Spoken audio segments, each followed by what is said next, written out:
Welcome everybody to another episode of What's Working in E-commerce. I'm Egan from Caravan Digital. We're a paid search, paid social, and email automation agency.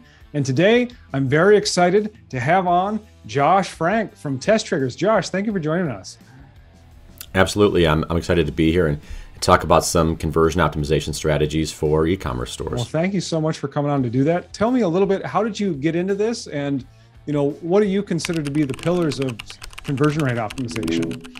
Before launching Test Triggers, I had been at a couple of different e-commerce companies. One that sold professional audio equipment, so like think of the big mixing boards you see, microphones, things like that. And another company that did sort of office supplies. And at both of those companies, you're always inundated with ideas, right, on how we should design the product page, how we should do checkout, we should implement this blog post of the 6 best tactics. And when you're in charge of e-commerce success, that's pretty that can get tough, right? I didn't know for sure what actually works, what doesn't work. You're trying to check Google Analytics, but Google Analytics, if you're not going there with a specific question, you can spend 45 minutes there and say, I have no idea if I even know anything, right? So I began to look into A/B testing as a way to know for sure if these changes were having an effect.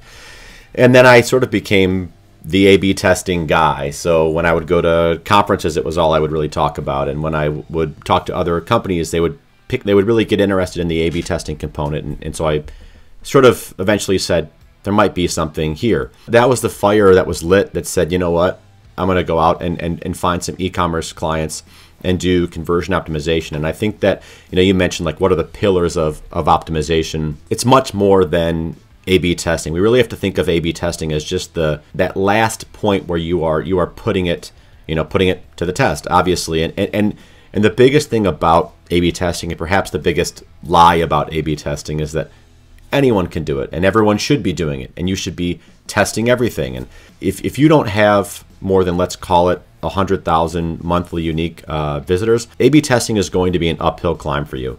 And that might be not fun to hear, but from experience, you're going to be running a lot of inconclusive tests and spending a lot of time, on tests that don't prove all that fruitful. So the other, we'll talk, I'm sure, about the other elements of conversion optimization, but that's maybe the first thing I want to get out there, so that people don't waste so much of time running A/B tests and having them be inconclusive. Yeah, that's great to know. So A/B testing is what a lot of people think of when they think of conversion rate optimization, but that's not the only tool in the toolbox. What are the other ones that you look at? Yeah, so let's put them in terms of quantitative and qualitative. And to make that not sound so, fancy, we're talking numbers and words. So numbers, let's talk about going into analytics, looking for which product pages are performing the best, which traffic sources are performing the best, which browsers. I often find one of the least talked about but most profitable forms of CRO is just fixing broken things. So if you were to go into analytics and look at browsers, devices, and look at conversion rates, you'll likely find a couple that are like, what's happening here? I'm seeing around a 2.5 point conversion rate for everything else, and all of a sudden we're at 1.1 Android, for instance. Get an Android device, use your site, and try to find out, where things are broken. Look at your landing pages. Which ones work the best? Which ones get a lot of traffic and don't convert well? Those are things I put on the quantitative side. The quantitative tends to help us find where there are problems. Now, I use the qualitative to help us figure out why these problems are problems. So figuring out, having users come to your site, they'll talk into a microphone, sort of like this, right? While they're using your store, you'll ask them some questions, you'll ask them to do some tasks, and they'll say, when I was configuring this product, it was a little bit confusing. And user testing, if you've never done a batch of user tests, it is incredibly insightful. We also use tools for our clients like Hotjar that help us to do visitor recordings, heat maps, and visitor polls, which I think are a really underrated tactic as well. I'm sure, if you're watching this, you've likely seen these before, right? A little slide up poll that says, if you're not going to purchase today, what's holding you back, things like that. Those are really impactful, and you only need to get 50 to 75 responses in one of those to start seeing trends and seeing things that can really help improve your conversion rates. I have to ask on the user testing piece, we had Quinn Zeta on from Conversion Crimes. Do you have a tool you like to use for user testing? Well, I watched that. I'm definitely going to give her tool a shot. I've used usertesting.com in the past. Lately, I've been using a tool called Playbook UX. From what I've seen, they tend to be mostly the same. You have a task list, and you are able to refine a user set and say, I'd like it to be people on mobile devices. I'd like them to be from these parts of the world. And you can usually ask a screener question, which I think is important. If you're a golf brand, you might say, are you a golfer? And if they're not, you can qualify them out. One of the pitfalls with user testing is that people from the user testing panels do a lot of these. So they can get stuck into a formula of kind of saying the same things and being a little bit generic and cliches. So two ways I like to help prevent that is one, with a couple of screener questions to sort of find really targeted people. And then I like to, in the initial prompt, say, hey, we're really looking for unique feedback. It's okay to be critical. We can't learn much from pats on the back, and let people know this is not, I don't need you to say this looks really nice and that looks really nice. I need you to say, it threw me off when this page did that, or when the next step was not what I expected it to be. So those are a couple of tips to kind of avoid some of the pitfalls. That's interesting. So kind of pre-qualify. Let's see if we're talking to the right people. And then basically once we are, let us have it. What's the critical feedback? What are you thinking right now, right? I saw on a blog post you wrote of don't ask yes, no questions, ask questions that kind of open up a conversation. Do you have some favorites? Yeah, absolutely. So I am a big fan, whether you're doing a customer survey or whether you're doing on-site polls, to not ask yes, no, or multiple choice questions, or even questions that are easy to simply say no to. Like, here's a great example. My number one favorite question to ask on an e-commerce site is actually at the order confirmation page. So when an order is completed, I'll have a pop-up that says, hey, what was the number one hesitation that nearly stopped you from purchasing? Now that's an important way of wording the question, because if I say, did you have any hesitations before making this purchase? People will just say no and move on, right? But you're asking them to tell you what they were, because everyone has hesitations when they're about to purchase something. And the reason why I asked that question on an order confirmation page and not, for instance, in the cart asking, what is holding you back, is because so many people that even get to cart, they're not ready to make that purchase that day. They have other qualifications and concerns and things like that, and they will likely just say price. You'll get 70% of the people that just say price, and they don't really mean price. They mean that the value of your product has not outweighed the willingness to part with their money. Now, if you ask people that have already purchased, obviously that's less of a concern for them because they made the purchase. And they might tell you things like, I never saw the return policy and I was just a little worried about what would happen if I got this product and it didn't fit. Or they might say, this is another place to find some broken stuff. They might say, I was having a really tough time configuring this product. It kept giving me this error. It's my number one favorite poll to ask customers. That's great. I'm very curious on checkout. I know checkout is important when you're trying to do CRO. Obviously, someone's close. They're almost to the finish line. We want them to make a purchase. We have a number of clients on WooCommerce, also some on Shopify, one on Magento now. Are there mistakes that you see that people just kind of let the CMS do out of the box they should really fix with their checkout?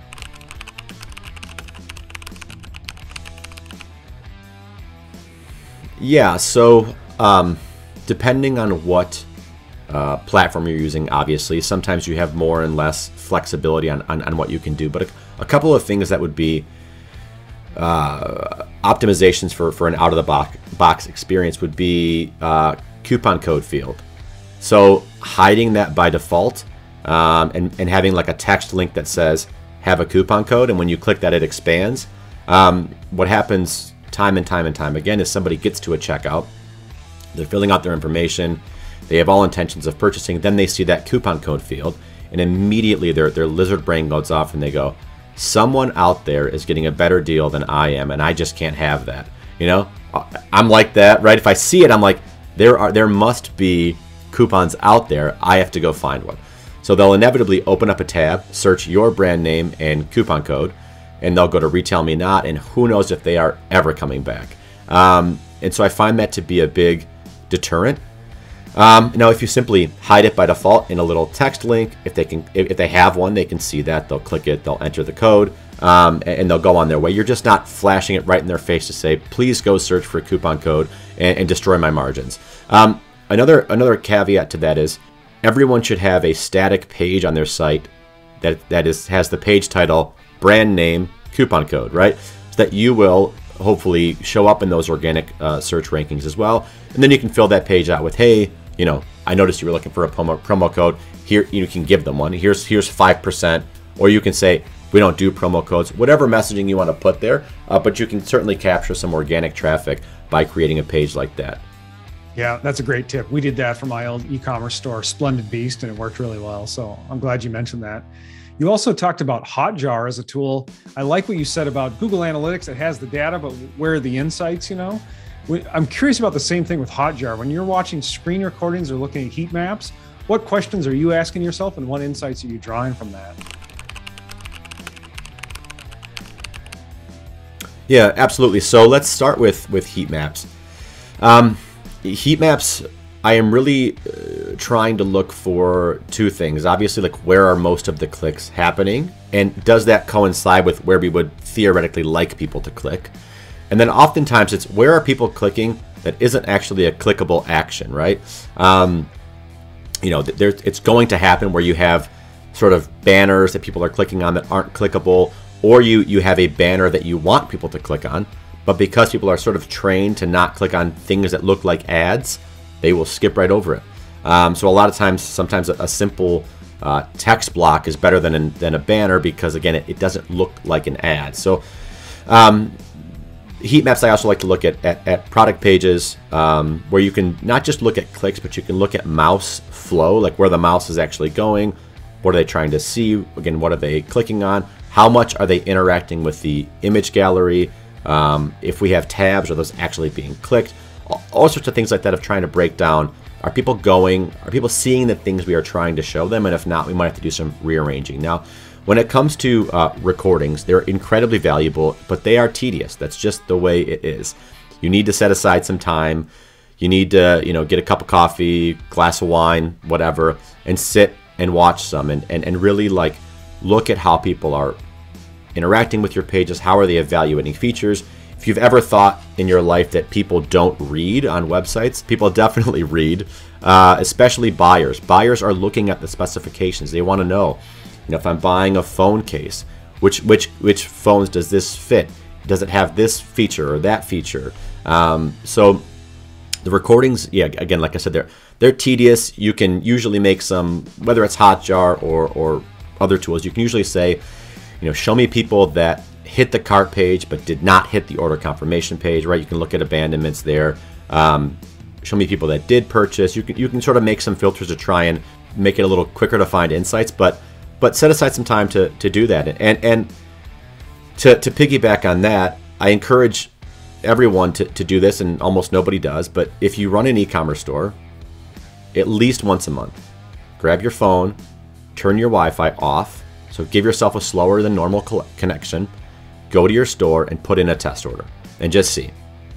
First of all, you might likely find wow, in the last 3 months we've added an email pop-up, a GDPR pop-up, another cookies thing, a special giveaway. This is getting really, this is getting a lot. And you wouldn't notice that in your own browser because you're in a cookied, caveat, do this in an incognito window. That's important. Because you will see all of the first-time experiences that somebody would see on your store. And you'll likely say, this isn't an ideal experience anymore. Also, you might find areas of the site that are really slow. So it's really important to do that, again, once a month, grab the phone, incognito window, shut off the Wi-Fi, and just go through and order as if you were a new customer. It works really well. That's great advice. One of the things we saw on, a polls or a feedback thing on Splendid Beast was just so many pop-ups, which was not normally what we had, but we had some specials running, like you said, and someone said, boy, we really noticed that. So I love that idea of test that, go all the way through and see what it's like to buy on mobile without Wi-Fi, without anything. So that's great. Yeah. Yeah. And pop-ups aren't inherently bad. I would just say that I've found through testing that if you can simply delay the pop-up firing, you will get a similar amount of signups at a higher conversion rate and piss fewer people off. That first impression they're having, they're 5 seconds in and they're hit with the pop-up, and usually it's a 5% off offer. That's just not enough to make somebody do anything. I also don't recommend raffling off gift cards. The problem then becomes everyone signs up for the giveaway for the gift card, and they're like, well, I'm not going to buy this yet because I'm going to wait till I see if I win that gift card, right? So like, think a little bit through. You got to think like a customer that's trying to get whatever they can. But again, yeah, we found that delaying it 20 or 30 seconds, you might get some fewer signups, but again, you're going to piss off less people, and you can usually split test that within Klaviyo or whatever else to see if it's hurting or helping conversions. Yeah, that's a great one. Are there any other mistakes you see a lot of people making, Josh, where it could be a quick win for someone watching this to just fix right now? One would be, let's call this just overly aggressive CRO tactics. Things like countdown tickers, and it's sort of akin to what we were talking about before with you've got an email pop up and all these different widgets in a live chat popping up. And in addition to that, when they're on a product page, they're saying, if you don't order this in the next 2 minutes and 37 seconds, it's going to go out of stock. And then a thing pops up and says, Anne from Minneapolis just bought this. And like those types of things, when you try to hit every little thing like that, it's a really unprofessional experience, and it's just quite annoying. So use those tools sparingly. This might go against what I'm sure what people would say that have these apps, but I haven't seen a lot of benefit to the apps that say so and so just bought this, or things that say if you don't buy it in this amount of time, it's all going to disappear.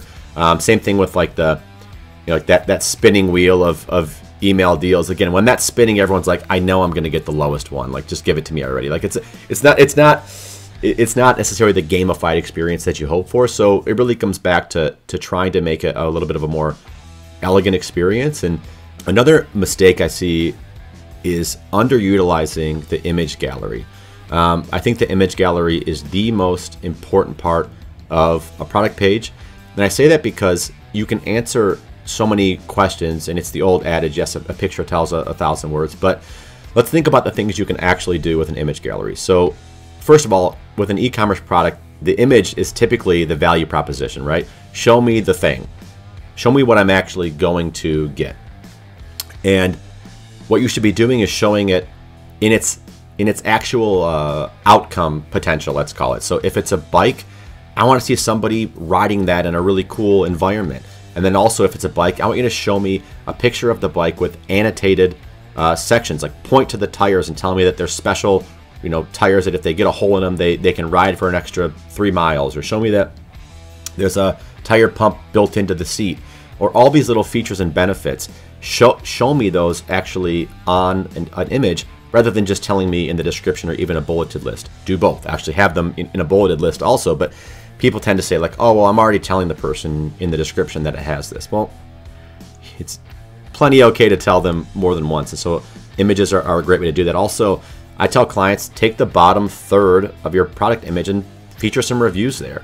Put some user-generated content in there. There are just a million different things that you can do with product images that are really baking in features and benefits that people would find in the description. But let's help people out, and let's let them see it in a couple of different spots. I heard a couple principles of copywriting there of don't just tell them about the features, tell them about the benefits specifically and move that up the page. And then same thing with that social proof. Maybe you've got the product reviews you got to scroll down to see, but let's get those higher up. So if people are looking at the bike or whatever the product is, they're seeing that social proof as well. I like that. Yeah, I love, and especially if you don't have a lot of reviews, just take one of them and just feature it a little bit higher up the page. And I always say this when it comes to copywriting. Take your product and imagine that you're just telling a friend about it. You're meeting a friend for coffee and you're saying, okay, so I have this new, again, let's say it's an e-bike, right?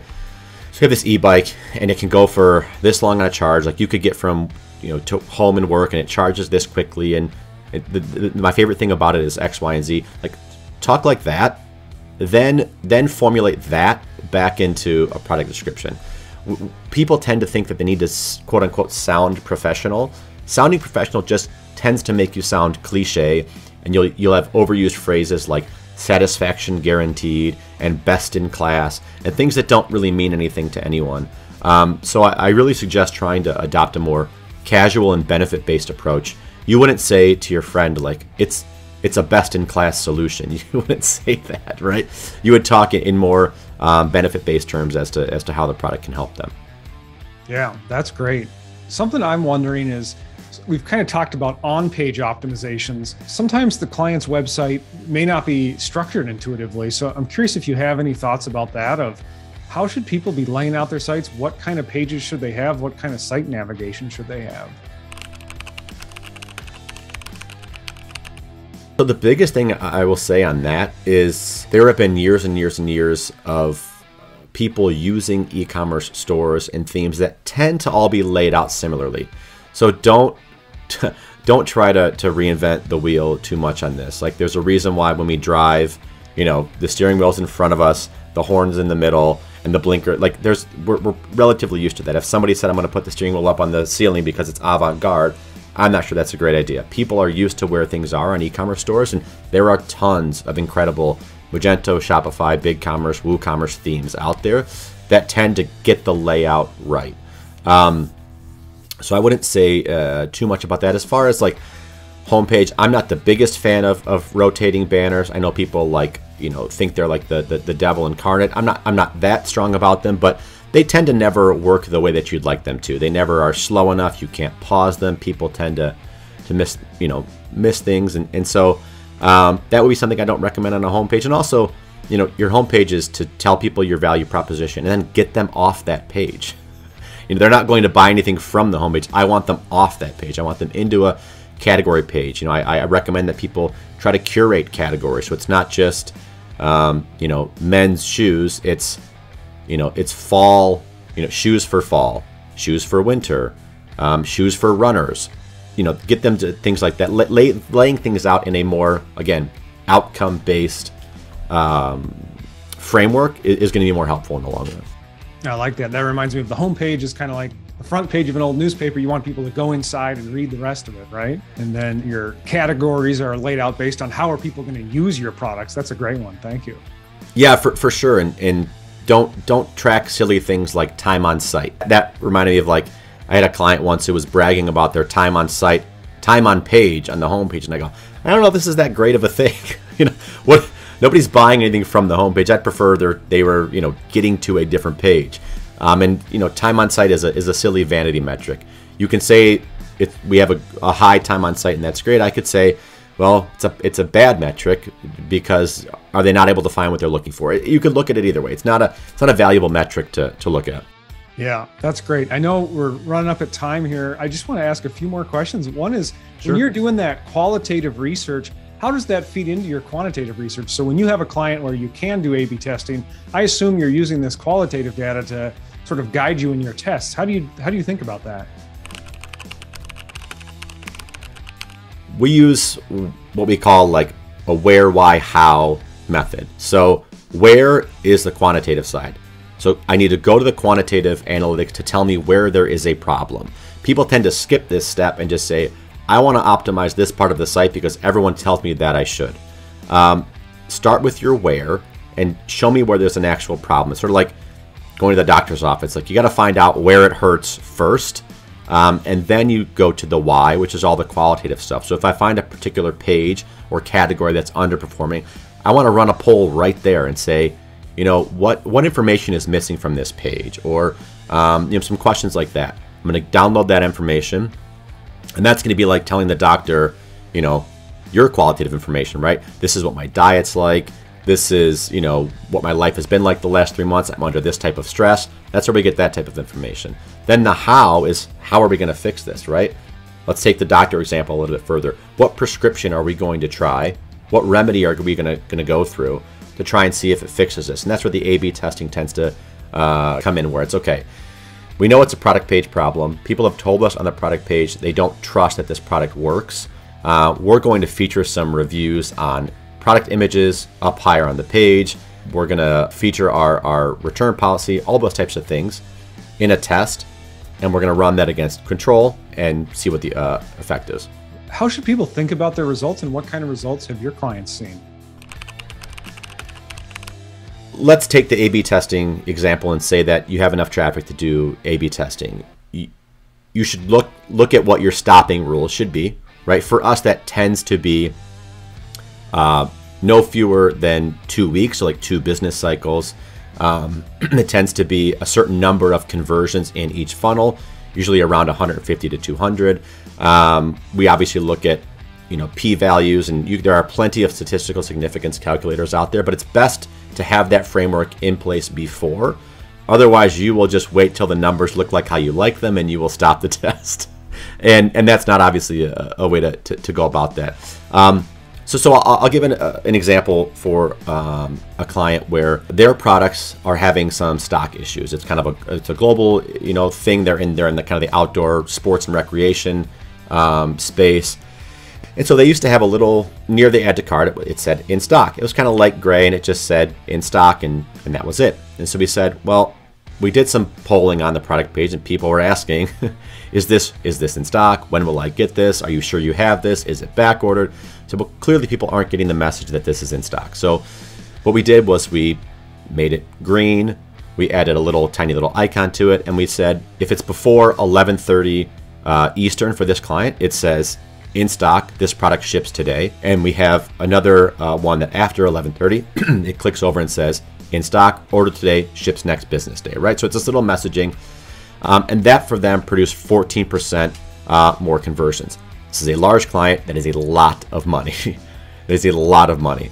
Again, we ran it for 2 weeks. It was hundreds of more conversions in the variation. It was a no doubter. We were able to tweak a messaging.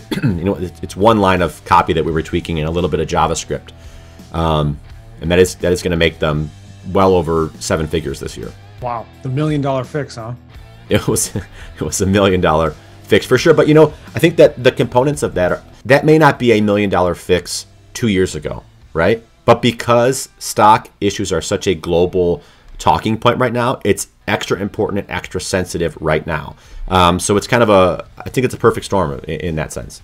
That's a great example. I love it. Thank you for coming on. I could ask you questions all day. We may have to have you back on again, but tell us a little bit about who's a good fit for you guys and how they can reach out to you. One thing, you can always find me on Twitter at Josh Frank. If you go to testtriggers.com, again, we work with e-commerce brands. If you think you need some help with conversion optimization, obviously you can reach out to me through our website. You can reach out through Twitter.